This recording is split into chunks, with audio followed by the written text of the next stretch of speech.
അത് ഉപയോഗിച്ചുണ്ടാക്കുന്ന വൂണ്ട് അത്ര ക്ലിയർ ആയിരിക്കണം എന്നില്ല, അതിന് ക്രാക്കുകൾ ഉണ്ടാവാം. അപ്പൊ ഭാവിയിൽ അതിന്റെ സ്ട്രെങ്ത് കുറയാനും അതുപോലെ കാത് കമ്മല് തൂങ്ങാനും ഉള്ള സാധ്യതകളുണ്ട്.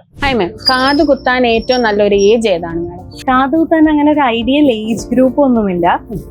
സ്വതുവേ നമ്മൾ പറയുക, കുട്ടികൾക്ക് സ്വന്തമായിട്ട് അവരുടെ കമ്മലിനെ ടേക്ക് കെയർ ചെയ്യാൻ പറ്റുന്ന ഒരു പ്രായം. 1 വയസ്സിന് ശേഷമുള്ള കുഞ്ഞുങ്ങൾക്ക് എല്ലാവർക്കും അത് ടേക്ക് കെയർ ചെയ്യാനുള്ളൊരു കഴിവായിട്ടുണ്ട്. പിന്നെ അവർക്ക് താല്പര്യമുണ്ടോ ഇല്ലയോ എന്നതിന്റെ ബേസിസിൽ ഭാവിയിൽ ചെയ്താൽ മതി എന്ന് വിചാരിക്കുന്ന പേരൻസ് ഉണ്ട്. കൾച്ചറൽ കാര്യങ്ങൾക്ക് വേണ്ടി 28 കഴിയുമ്പോൾ തന്നെ കുത്തിക്കുന്ന പേരൻസ് ഉണ്ട്. It all depends. അതിനൊരു സ്പെഷ്യൽ ഏജ് ഇല്ല. മേഡം, കാത് കുത്തുന്നതാണോ നല്ലത് അതോ ഷൂട്ട് ചെയ്യുന്നതാണോ നല്ലത്? ഇതിൽ 2 കാര്യങ്ങളാണുള്ളത്. അതായത് നമ്മൾ കാത് കുത്തുമ്പോൾ 2 രീതിയിലും കുത്താം. ഒരു തട്ടാനെ അല്ലെങ്കിൽ ഡോക്ടറിനെയും കൊണ്ട് നമുക്ക് നീഡിൽ വെച്ച്, സ്റ്റെറൈൽ ആയിട്ടുള്ള ഒരു നീഡിൽ വെച്ച് കുത്താം. അതുപോലെ തന്നെ ഷൂട്ട് ചെയ്യുന്നത് ജ്വല്ലറികളിലെല്ലാം പോയി നമ്മൾ ഷൂട്ട് ചെയ്തും കണ്ടിട്ടുണ്ട്. ഇത് തമ്മിലുള്ള വ്യത്യാസം മനസ്സിലാക്കുക എന്നതാണ് ഫസ്റ്റ്. ഷൂട്ട് ചെയ്യുമ്പോൾ നമ്മൾ ഉപയോഗിക്കുന്നത് സ്വർണത്തിന്റെ കമ്മലല്ല, സ്വർണത്തിന് പകരമുള്ള ഒരു അലോയ്, നമ്മൾ വാങ്ങുന്ന വരവ് കമ്മൽ എന്ന് പറയുന്ന കമ്മലുകളാണ്. ആദ്യമായി കാത് കുത്തുന്ന ഒരു കുഞ്ഞിന് വരവ് കമ്മലോട് അലർജി ഉണ്ടോ ഇല്ലയോ എന്നത് നമുക്ക് മനസ്സിലാക്കാനുള്ള ഒരു സാധ്യതയില്ല, അല്ലെ? അപ്പോ ഇൻ കേസ് അലർജി ഉള്ള ഒരു കുഞ്ഞാണെങ്കിൽ അതിനോട് അലർജി വരികയും ആ ഭാഗത്ത് പഴുപ്പ് വരികയും പിന്നെ അത് ഭയങ്കര ബുദ്ധിമുട്ടാവുകയും ചെയ്യും.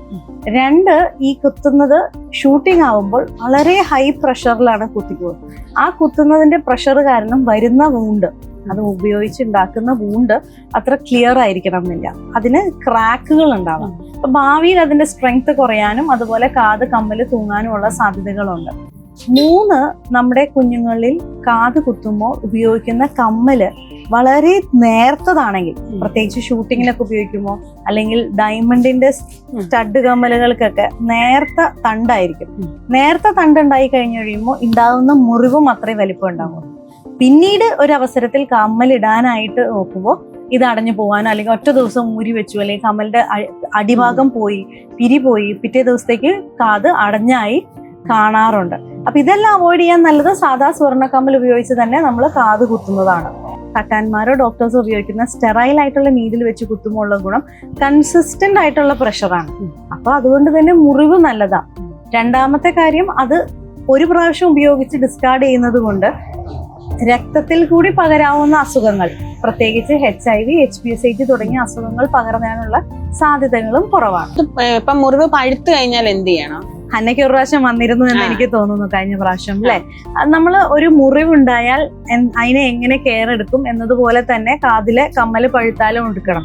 സാധാരണ എന്തെങ്കിലും തുണി കൊളുത്തി വലിയുകയോ അല്ലെങ്കിൽ മുടി കുരുക്കി വലിക്കുകയോ ഒക്കെ ചെയ്യുമ്പോഴായിരിക്കാം സാധാരണ അങ്ങനെ വരുന്നത്. അങ്ങനെ വരുമ്പോൾ ഫസ്റ്റ് നമ്മൾ ചെയ്യേണ്ടത് ആ ഭാഗം ബീറ്റാഡിനോ അതുപോലെ ഏതെങ്കിലും ഒരു സൊല്യൂഷനോ ഉപയോഗിച്ച് ക്ലീൻ ചെയ്യുകയും അവിടെ ഓയിൻമെന്റ്, ആന്റിബയോട്ടിക് ഓയിൻമെന്റ് പുരട്ടുകയാണ് ചെയ്യുക. പിന്നെ നമ്മൾ ഉപയോഗിച്ച കമ്മലുകൾ വ്യത്യാസമുള്ളത് വല്ലതാണോ, അത് വരവ് കമ്മൽ വല്ലതുമാണോ എന്ന് നോക്കി അതിനെ മാറ്റി സ്വർണ്ണ കമ്മൽ ഉപയോഗിക്കാം. പ്രത്യേകിച്ച് ആ കമ്മലിനോട് അനുബന്ധിച്ചുള്ള ഭാഗങ്ങളിൽ ചുമപ്പോ നീർക്കെട്ടോ ചൂടോ അനുഭവപ്പെടുകയാണെങ്കിൽ എത്രയും പെട്ടെന്ന് ഒരു ഡോക്ടറെ സമീപിച്ച് അതിനുള്ള ചികിത്സകൾ എടുക്കുകയാണ് നല്ലത്.